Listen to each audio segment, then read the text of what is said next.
At least we won. At least we won.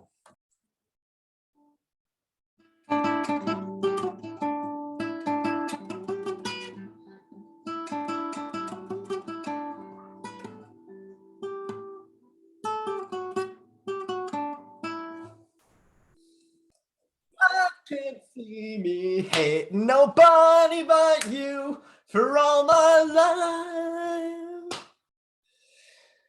life. Bruins win 3-1 against the New York Rangers, and in what was very much a painful win, but a painful win, a happy win, and but above all else, a necessary win. After you put in 0 goals on 52 goddamn shots against the backup goaltender for the Pittsburgh Penguins, you need something to, ice over the burn with, and putting 3 goals in against Igor Shesterkin, the Vezina frontrunner by all accounts, putting 3 goals up against him, and stymieing the red hot Rangers, who for the first time since the last time they won a cup have had 4 or more 70-point players on their roster this season, stymieing their offense and while putting up 3 goals against Igor. Freaking incredible work from the Bruins. I going into this, I thought that the Bruins were gonna get goalied, but I guess we did that to Igor, and I can't really be too mad about that. Earthquake, oh, you make my earthquake. But anyway, let's get into the big parts about the big things going into this game were droughts. Were droughts and returns. We came into this game 0 for 29 on power play over the past 10 games. And we finished this game, if I'm not mistaken, 0 for 32 on power play over the past several games, +1. For reference's sake, the longest power play drought ever is 51 consecutive power plays. I don't think that the Bruins are going to manage to get 20 more power plays in the next in the next 4 games, unless they're the opposition play is really sloppy, which, considering our last games are against Montreal, Florida, Buffalo. Considering our last 4 games are Montreal, Florida, Buffalo, and Toronto, that's gonna be hard to get 20 more power play opportunities. So I don't see the Bruins missing out on power play. I don't see the Bruins breaking that power play drought barrier anytime soon. What I do see them, but this is still pathetic. We came into this thinking, hey, we're going to, we have a bunch of key contributors back. We have Linus Ullmark back. We have Hampus Lindholm back, and most importantly, we have David Pastrnak back.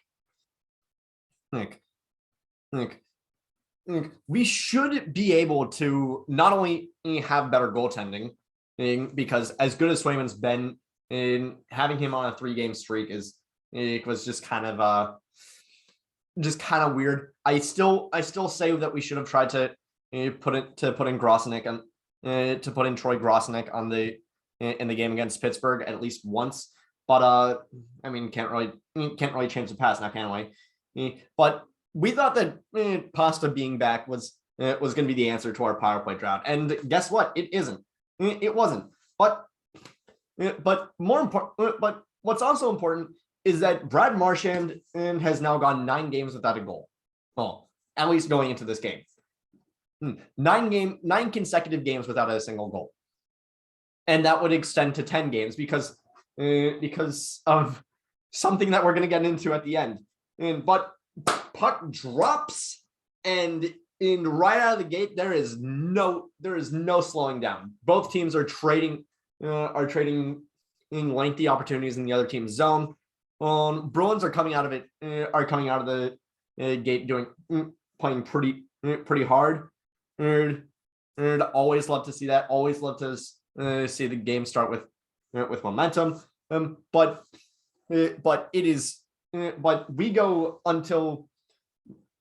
we go almost 6 minutes and 30 seconds without a single whistle in the game. And yeah, it's frustrating. You play for that long without any stoppage. Your guys are gonna get tired. It's gonna be difficult. Eventually, play's gonna have to stop because I don't exactly think that teams going up to like. I don't know what the longest time playing hockey without stopping is, but I mean, I don't think you're gonna break that record here. But Jacob Trouba ended up breaking up a really easy Pasternak and Hall 2-on-1, and less than 30 seconds after Grizzly broke up a Ryan Strome breakaway. And this was something that I noticed really well, but that the Bruins did really well on this game. Getting in the way. They would not give any breakaway an inch. And sometimes it was for the Brett, and sometimes it was for the better, sometimes it was for the worse. What is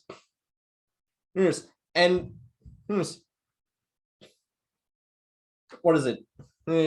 I mean, one of the time, there was one breakaway that they just couldn't get in the way of, that being Clay Goodrow, just taking it right up to Omar's doorstep after Marchand tried to do something, a little something funky fresh on the boards, and it just bounced off his skate and right to Goodrow. Oh, but sorry. But and that was shorthanded too, so that was especially frustrating. And was seeing like, great, we're giving up shorthanded opportunities. Yes, I love it. But eventually, but also that power play ends up going nowhere. So we're at 0-30. And then almost immediately afterward, and then not long afterwards, the Rangers take a too many men on the ice penalty, which always is just hilarious. Like, great, we're like freaking, you're gonna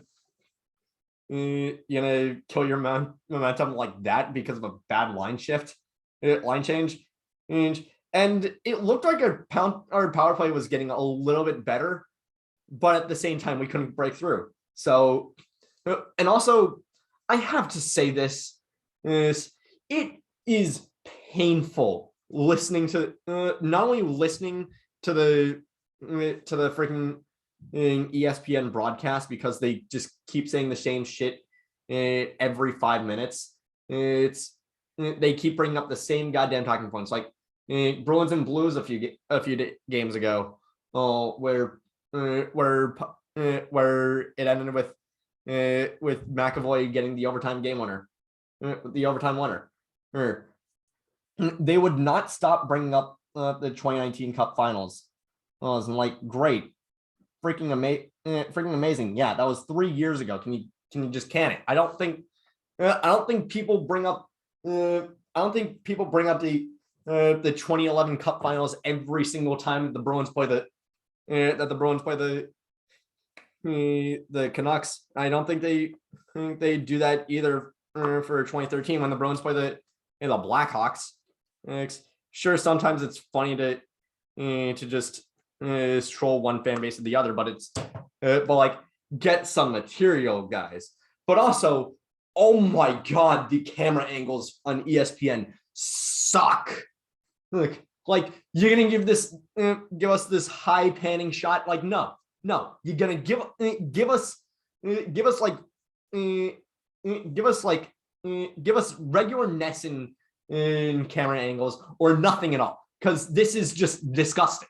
This is disgusting. Not, and it's not just Bruins fans complaining about it. Nobody likes ESPN. Nobody likes the ESPN broadcast. No one likes and nobody likes the ESPN in cameras.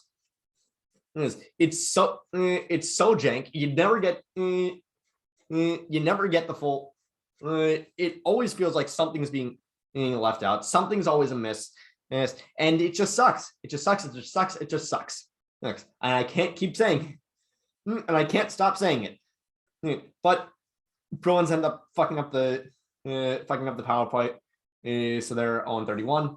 And something else I gotta commend the Bruins for. You're doing a lot better at just taking legal hits and leaving them at that. It took a while, especially for Frederick and Lazar. And Marchand, there was a stretch where after literally any big hit, regardless of how legal it was, they would just be going after whoever did it, and you don't do that. You don't do that. It's never a good idea to do that, because you're letting your emotions get ahead of you in the game. You always play blinded by revenge. Like, what's the main story of every single evil revenge plot? The people that blind themselves by revenge and end up having a greater downfall because their biggest goal is to just one up this other person, and then they just get consumed by it, and they basically just end up gaslighting themselves into being like, I have to do this. But then we get to but first goal of the game is vintage Bruins. It's McAvoy and Pastrnak are on a 2-on-1, pretty much sort of a 2-on-2. McAvoy is commanding all of the attention, and Pastrnak is right alongside him. It's possible that the defenders were trying to just break out the pass. But they leave a shooting lane wide open for. They leave a passing lane wide open for McAvoy to give to Pasta. And Pasta, as soon as that puck is on his stick, he's gonna punch it, and oh boy, does he punch it! Like, I don't know what it was, but the Bruins caught Igor Shesterkin in overcommitting so much in this game. Like, again, Vezina favorite, but oh my God, just you got to stop overcommitting Igor. It was kind of but that pretty much just takes us to the end of the first period. Sorry. And in the second period, we get something that pretty much sold to me that the idea that the Bruins were going to win this game, and that was the fact that we came out of the second period swinging.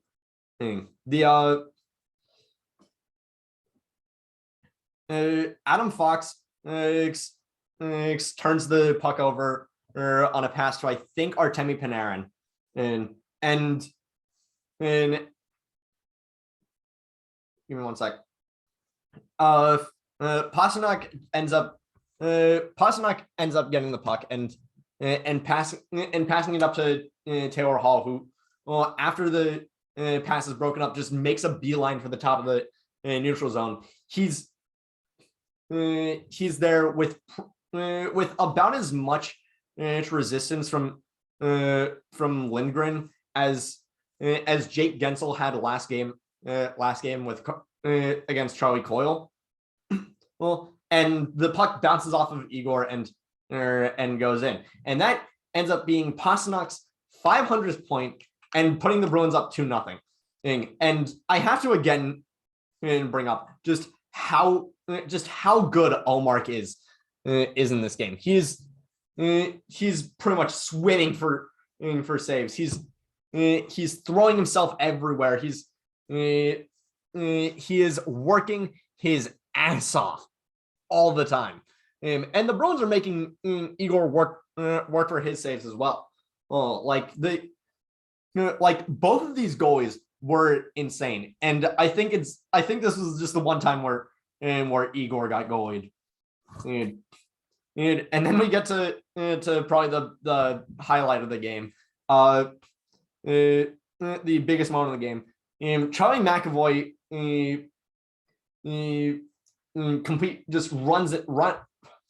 he runs right into Adam Fox, and they get into a pretty big, and that it sets off a pretty big scuffle with Charlie McAvoy and Dryden Hunt both going to the box for roughing each other.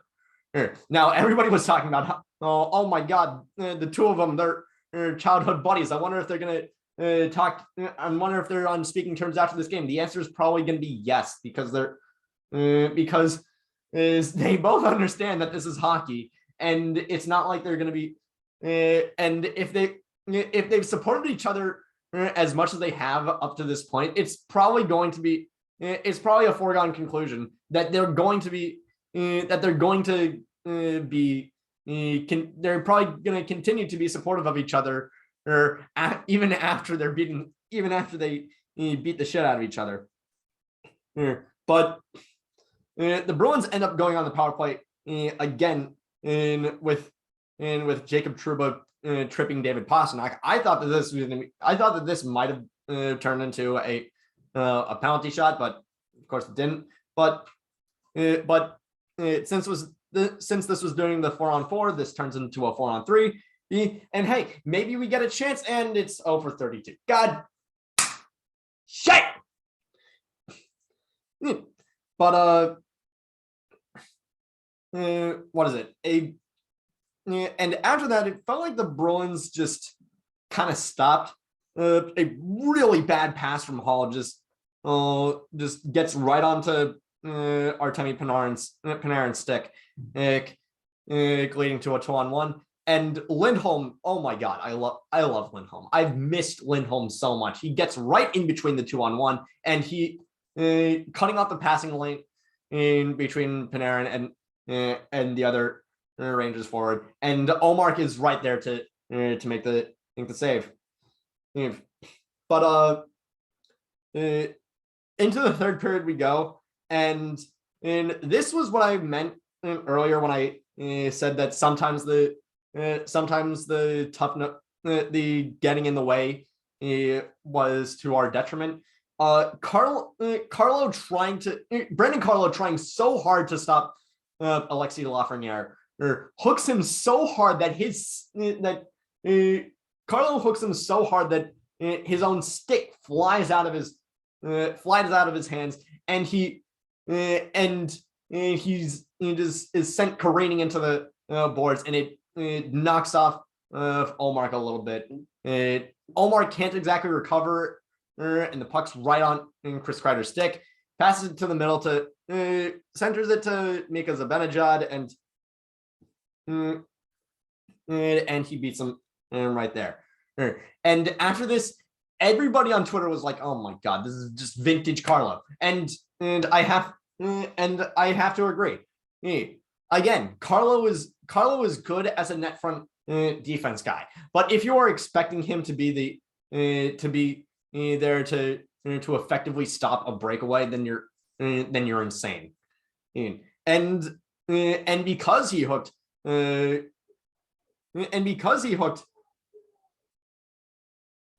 someone is angry outside. One sec. All right, I'm back. That seemed to be that seems to have ended. But from going to one in defenseman who I think is bad at his job to another one, we actually get a good play, a fantastic play from Connor Clifton. Probably the highest IQ play I've seen this dude ever do. Oh, he sees Craig Smith near the top of the neutral zone, and he shoots it, and he passes it up, ricocheting it off Charlie Coyle, and to get to the end boards. Now it is great that he ricocheted off Coyle, because if he didn't, that's icing, buddy.